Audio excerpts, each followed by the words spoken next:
The flames reached toward the ceiling, silhouetting Nurse Dorothy Nelson's slight frame against the hospital window. Outside, London burned. The air raid siren had finally fallen silent, but the aftermath of the Luftwaffe's latest bombing campaign lit the night sky with an unholy glow. Dorothy, to her friends, moved methodically through the ward, checking each patient with practiced efficiency. "Water," croaked a soldier from the end bed. Burns covered most of his visible skin, bandages the rest. "Just a moment," she replied, her voice steady despite the exhaustion that threatened to consume her. 18 hours on duty, and counting. The war didn't care about shift schedules or human limitations. Dorothy poured water into a tin cup, holding it gently to the soldier's parched lips. His eyes fluttered with gratitude before closing again. Another boy who'd never see 25. The hospital beds filled faster than they emptied, a grim mathematics that defined her existence since 1940. She checked her watch, nearly midnight. Outside, fire brigades shouted over the crackling inferno of what had once been a row of shops. Yesterday's patients had fled to the basement during the raid, those who could walk helping those who couldn't. The doctors performed surgery by lamplight while the building shuddered around them. Dorothy reached into her pocket, fingers brushing the letters she'd received that morning. The paper was worn already from multiple readings, each word memorized. Her superior, Matron Hayes, had warned the nursing staff repeatedly attachments to patients could only end in heartbreak. "You'll care for hundreds, perhaps thousands before this war ends," she'd lectured. "You cannot carry them all." Dorothy had believed it once. Emotional detachment was the only way to survive. Love was a luxury of peacetime, something from another life. Besides, what was the point? Everyone she cared for either died under her hands or was sent back to the front to die elsewhere. She slipped into the supply closet, needing a moment alone. Leaning against shelves of carefully rationed bandages and medicines, she unfolded the letter again. "My dearest Dorothy, the desert nights are cold enough to make England's winters seem like a pleasant memory. The men huddle together for warmth, talking of home to keep our spirits up. I speak of you. They've taken to calling you my English rose, though I've told them your hair is the color of autumn leaves, not summer flowers. We push forward tomorrow. The intelligence reports suggest heavy resistance, but our commanding officer believes we can break through. I keep your photograph close to my heart, quite literally, as it sits in my breast pocket. The corner is worn now, but your smile remains as clear as the day we met. Sometimes I wonder if you were even real. 3 days in a London on fire, a chance meeting during an air raid, and now these letters crossing oceans and battlefronts. It seems impossible that anything so pure could exist in this world we're fighting for. Until we meet again." Dorothy folded the letter carefully along its creases. Captain Patrick Mitchell of the U.S. Army. A man she'd known for 3 days in April before his unit deployed to North Africa. 3 days and 17 letters, each one she'd memorized, each one reminding her that somewhere, someone thought of her as more than just another uniform in an endless war. A waste of precious emotion, she told herself. Soldiers died every day. Attachment was foolish. She had a job to do, lives to save, and no time for schoolgirl fantasies. The air raid siren wailed again. 2 weeks later, Dorothy moved through the triage area, assessing new arrivals. The ambulances had been arriving steadily since dawn, bringing the wounded from Dover. The push through North Africa had succeeded, but at terrible cost. Now Italy was the focus, and the casualties mounted. "Nurse! We need help here," called an orderly, gesturing to a stretcher being unloaded from the latest ambulance. Dorothy hurried over, professional mask firmly in place. The soldier was unconscious, his uniform caked with blood and desert sand. American. A captain, from what remained of his insignia. She felt her heart stutter as she brushed sand from his face. Patrick, she whispered, recognition flooding through her. The face from the photograph she kept hidden in her quarters, now gaunt and pale, but unmistakable. You know him? Asked the orderly. Dorothy recovered quickly. Name tag, she lied, pointing to his chest where no tag was visible. Take him to Ward C. I'll alert Dr. Harrison. She followed the stretcher, medical training taking precedence over the shock threatening to overwhelm her. Shrapnel wounds to the abdomen and right leg. Fever indicating infection. Dehydration. None immediately fatal if treated properly, but concerning nonetheless. As the surgical team prepared him, Dorothy checked his personal effects. Dog tags confirming what she already knew: Captain Patrick Mitchell, U.S. Army. A small notebook, pencil stub, compass, and a photograph, her photograph, in his breast pocket, exactly as his letter had promised. The edge was torn and stained with what appeared to be blood, but her face smiled back, preserved despite the journey through war zones. Hours later, after surgery, Dorothy sat beside his bed during her break. His breathing had steadied, color slowly returning to his face. She checked his chart, noting the surgeon's optimistic prognosis. Patrick's eyes fluttered open, unfocused at first, then widening with recognition. I must have died, he murmured, voice raspy from the anesthetic. There's an angel at my bedside.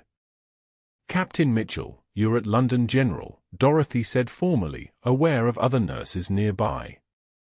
You've been wounded but should recover fully. Dorothy, he whispered. It's really you. She pressed a finger to her lips, glancing meaningfully at her colleagues. Rest now. We'll talk when you're stronger. Your letters, he said urgently. In my pack. Did they? Your personal effects are safe, she assured him. Everything's been accounted for. Relief washed over his features before he drifted back to sleep. Dorothy checked his pulse, strong and steady. She allowed herself one indulgent moment, brushing a lock of dark hair from his forehead, before returning to her duties. That night, Dorothy retrieved Patrick's pack from storage. Inside, wrapped in waterproof canvas, she found 17 letters, her letters, each one carefully preserved. She hadn't known if her words had reached him, if they'd mattered in the chaos of battle. Now she had her answer. What she hadn't expected was the additional stack, letters he'd written but never sent. Dozens of them, dated through campaigns across North Africa, each describing moments of fear, triumph, and longing. Words meant only for her, carried into battle but never mailed.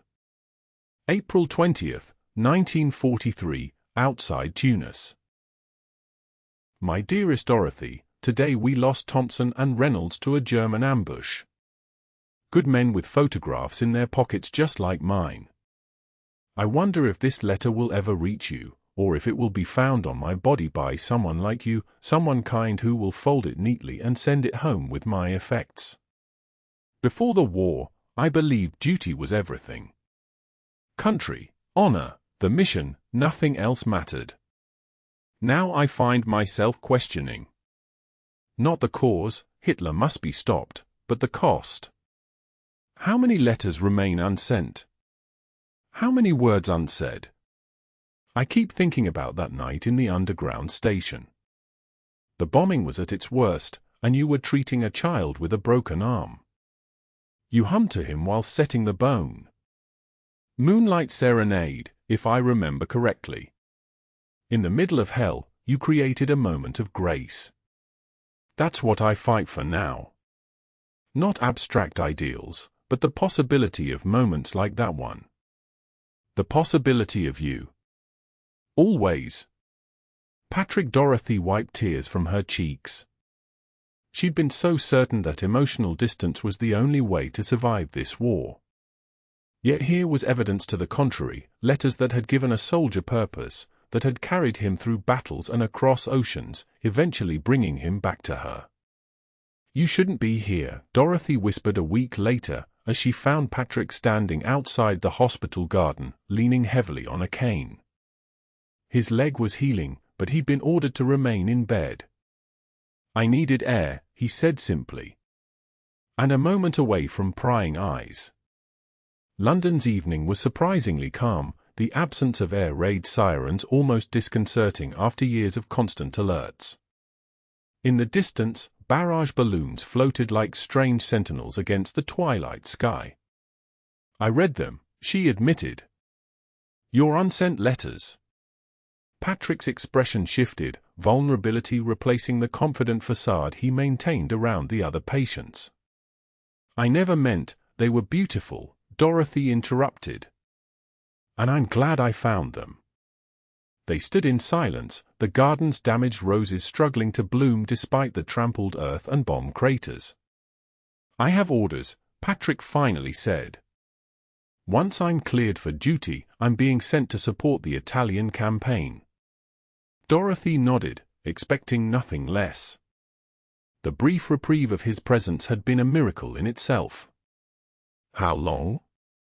3 weeks, maybe 4. Then back to the front. She studied his face, memorizing details her photographs couldn't capture. The small scar above his eyebrow. The way one corner of his mouth lifted slightly when he was thinking. The depth of his eyes that had seen too much death. "My father says this war can't last forever," she offered. "The Americans joining has changed everything." "Your father sounds like a wise man." "He was," Dorothy corrected softly. "Dunkirk." Patrick reached for her hand, a gesture hidden from passers-by by the gathering darkness. "I'm sorry." "We all carry losses," she replied. "It's the currency of war." His fingers tightened around hers. "What if I told you I've requested a transfer to a liaison position? Here in London." Hope flickered dangerously. "They'd never approve it." "You're experienced." "Needed at the front." "I've made a compelling case involving intelligence coordination." His smile turned wry. "And I may have exaggerated the lasting effects of my injuries." "Patrick, I've done my duty, Dorothy. Almost 2 years of frontline combat. I've earned," he stopped himself. "We've earned the right to hope for something more." A warning siren wailed in the distance. Practice drill or actual raid, it didn't matter. The moment of peace was broken. "You should get inside," Dorothy said, professionalism reasserting itself. "Your leg needs rest." Patrick didn't move. "Tell me you'll wait. Tell me these letters mean something." Dorothy hesitated, years of carefully constructed emotional barriers wavering. "I can't promise," Nurse Nelson called a voice from the hospital entrance. "You're needed in Ward B." "Coming," she called back, then turned to Patrick. "We'll talk tomorrow." "Dorothy," he caught her hand as she turned away. "I need to know." The siren grew louder, more insistent. In the distance, searchlights began sweeping the sky. "Yes," she whispered, the admission feeling like both surrender and victory. "I'll wait." The transfer request was denied. 3 days before Patrick was due to return to active duty, the hospital received word that the Fifth Army needed every experienced officer for the push toward Rome. Despite his protests, Captain Mitchell was deemed essential to the campaign. They stood in the same garden, now illuminated by a rare sunny afternoon. The hospital grounds were busy with ambulatory patients enjoying the weather, nurses off-duty sitting in small groups, a momentary pretense of normalcy. "We knew it was a long shot," Patrick said, his voice carefully controlled. Dorothy nodded, focusing on a distant point to maintain her composure. The war comes first. It always has. Not for me. Not anymore. He turned to her, frustration evident in the tense set of his shoulders. I've written to my commanding officer, requested reassignment after this campaign. Once we secure Rome, don't, Dorothy interrupted. Don't make promises the war won't let you keep. A group of nurses walked past, nodding respectfully to the captain. Dorothy took a step back, maintaining professional distance until they passed. I have something for you, Patrick said once they were alone again. He reached into his pocket and withdrew a small leather pouch.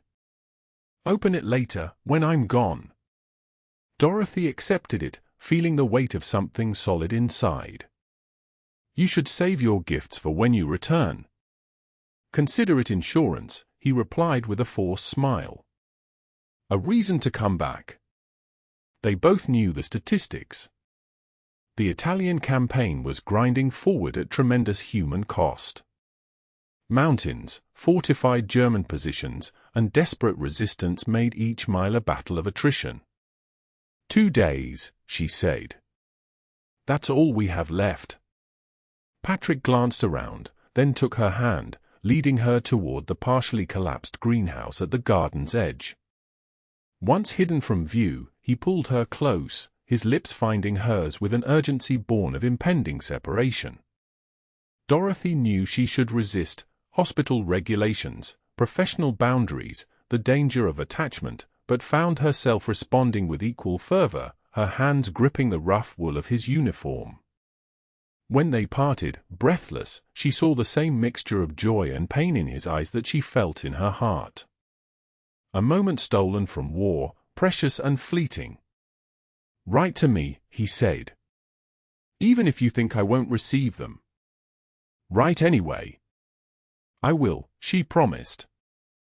Every day. That night, alone in her quarters, Dorothy opened the leather pouch. Inside was a silver compass, worn but functional, with something etched on the back. So you can always find your way to me. PM. She held it to her chest, allowing tears to fall freely for the first time since her father's death. June 1944 brought the long-awaited news of the Normandy landings. Dorothy worked through the night as casualties arrived from the Channel, young men broken by the first wave of what everyone hoped would be the beginning of the end. No word from Patrick had reached her in over a month. Her letters, faithfully written each night, piled up unsent as postal service to the front became increasingly unreliable. The last news had placed his unit near Anzio, but the chaotic Italian front made tracking specific companies nearly impossible. Nelson called Matron Hayes from the corridor. My office, when you have a moment. Dorothy finished bandaging a young private's arm before making her way to the administration wing, exhaustion dogging every step. 36 hours on duty, with only brief naps between critical arrivals.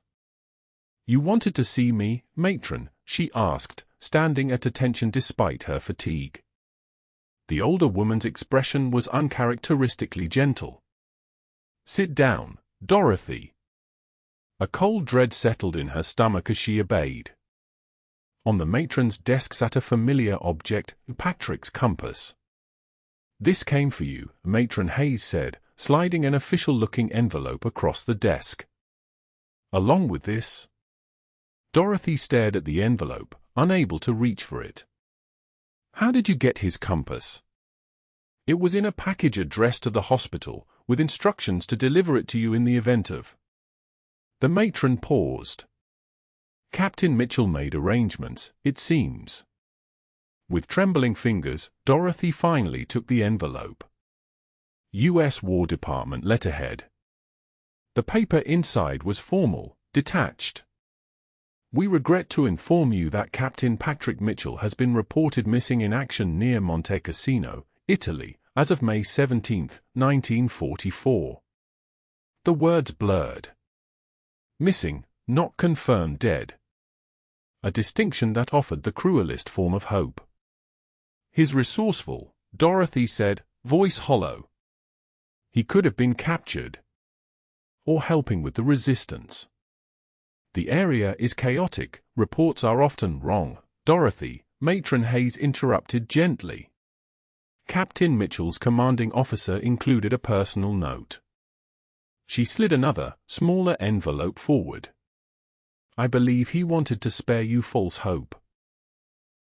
The handwritten letter inside was brief but devastating. Nurse Nelson, Patrick spoke of you often. He carried your photograph into every engagement, along with your letters. Our unit was ambushed near Monte Cassino. German artillery collapsed the hillside where Patrick's forward position was established. We recovered some of our men, but several, including the captain, remain unaccounted for despite extensive search efforts. Given the nature of the bombardment, survival seems unlikely.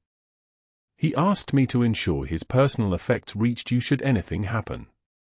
I've included his compass, which he mentioned held particular significance. His official status remains a missing rather than killed, but I felt you deserved the truth of our circumstances. Captain Mitchell was one of the finest officers I've served with. His courage saved many lives, including my own on several occasions. With deepest regrets. Major Robert Thornton. Dorothy folded the letter carefully, her movements mechanical. Thank you for informing me, Matron. May I return to my duties now? Take the rest of your shift off, Matron Hayes said, surprising her. That's an order. With respect, Matron, I'd rather work. The D-Day casualties will be cared for by others. The older woman's tone softened. I'm not blind, Dorothy. I've seen the letters you write during your breaks. I know what Captain Mitchell meant to you. Dorothy clutched the compass, its metal warm from her grip. He's missing, not dead. Of course, Matron Hayes agreed, though her expression conveyed what she couldn't say aloud.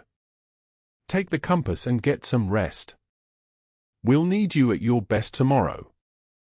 Outside, London celebrated news of the Normandy invasion, cautious optimism filling the streets for the first time in years. Dorothy walked through it all unseeing, the compass clutched in her hand, her thumb rubbing obsessively over the engraved message. In her quarters, she stared at the stack of unsent letters on her desk.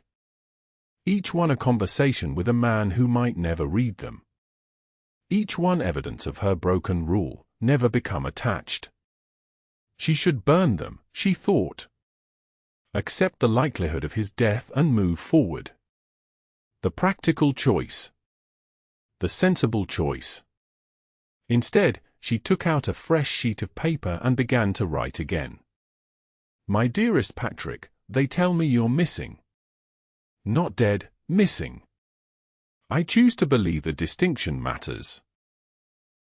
Autumn painted London in muted colors as the war ground toward what many hoped would be its final chapters.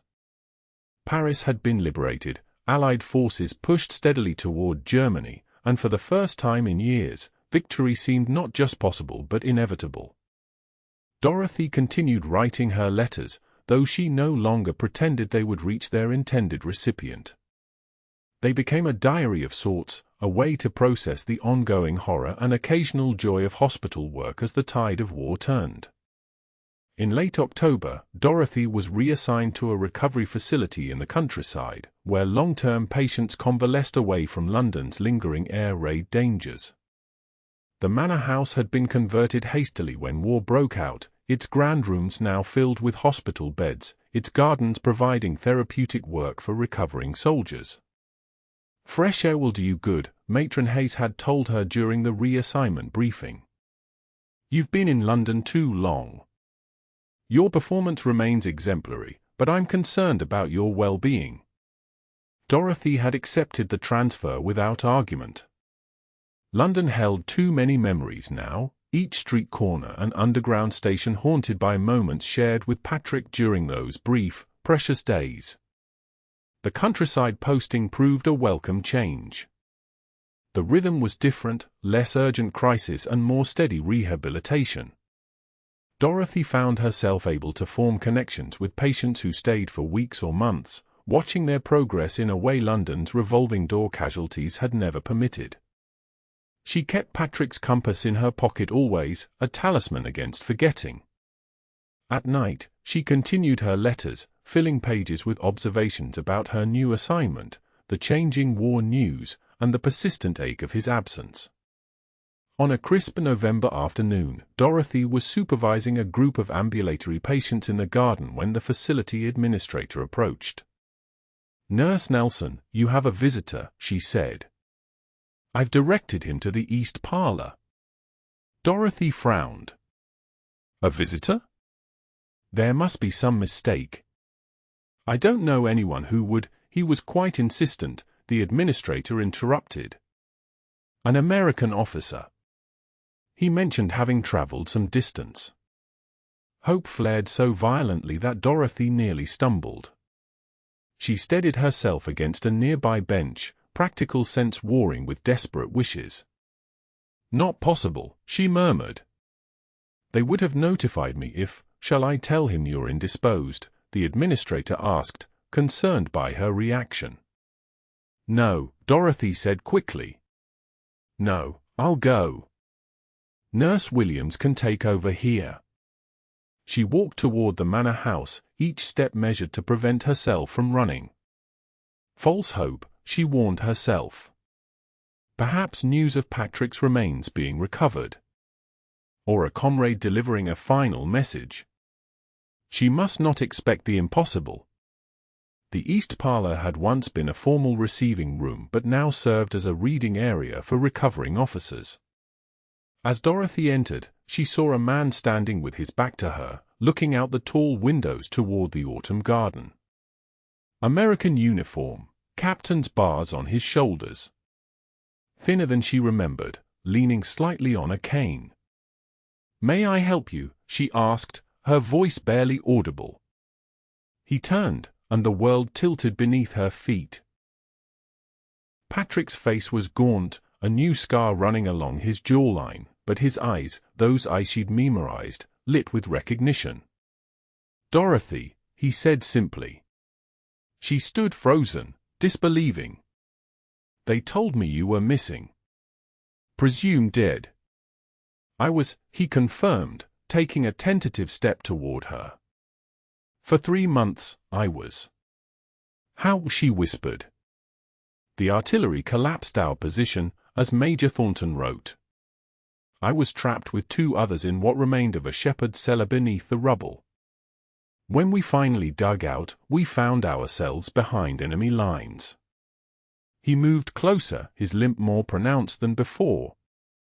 "We made contact with Italian partisans who sheltered us until we could cross back to Allied territory. It took weeks. By then, my unit had moved on, and records listed us as missing, presumed killed." Dorothy reached for the compass in her pocket, needing its solid reality. "Your compass," she said, extending it toward him. "They sent it to me." Patrick looked at it without taking it. "Keep it," he said softly. "It found its way to where it belongs." "I wrote to you," she admitted. "Every day. Even after they told me, I know." His smile was gentle. "They gave me your letters when I rejoined my unit. All of them. Even the ones you wrote after." Tears threatened, but Dorothy held them back, years of hospital discipline asserting itself. "You read them?" "Every word."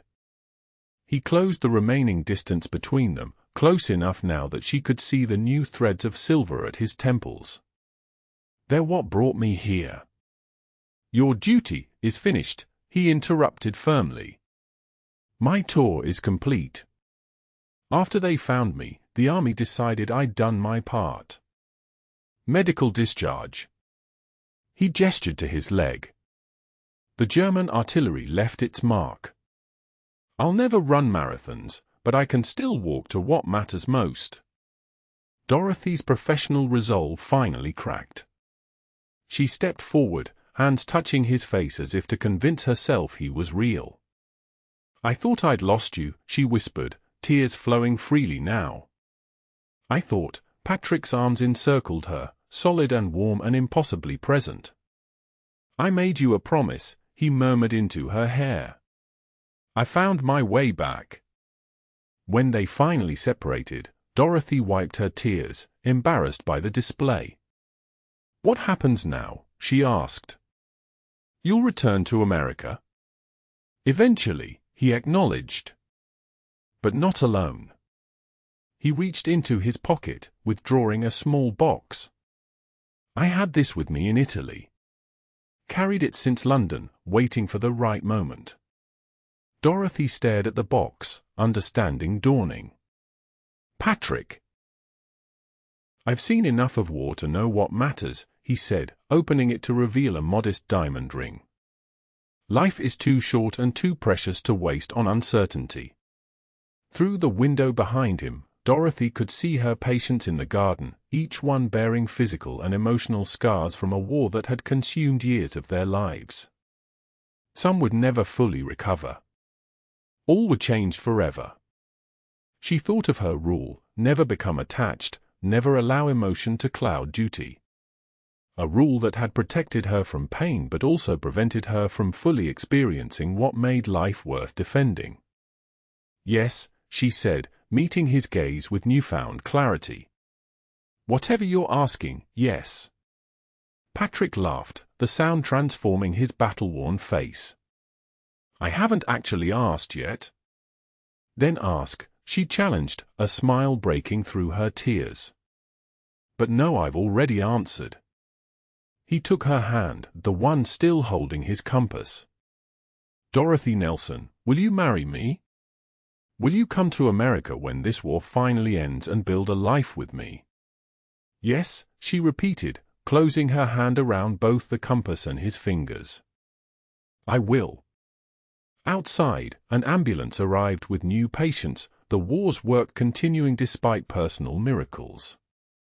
Dorothy would return to duty soon, caring for wounded men with the same dedication as always.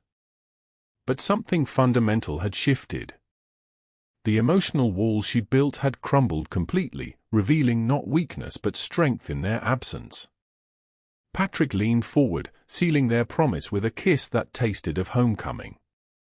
"Your letter survived when everything else was lost," he murmured against her lips. "They guided me back to you." Dorothy held him close, feeling the steady beat of his heart against hers. "And they'll guide us forward," she promised. "Long after the last flames of war have died away."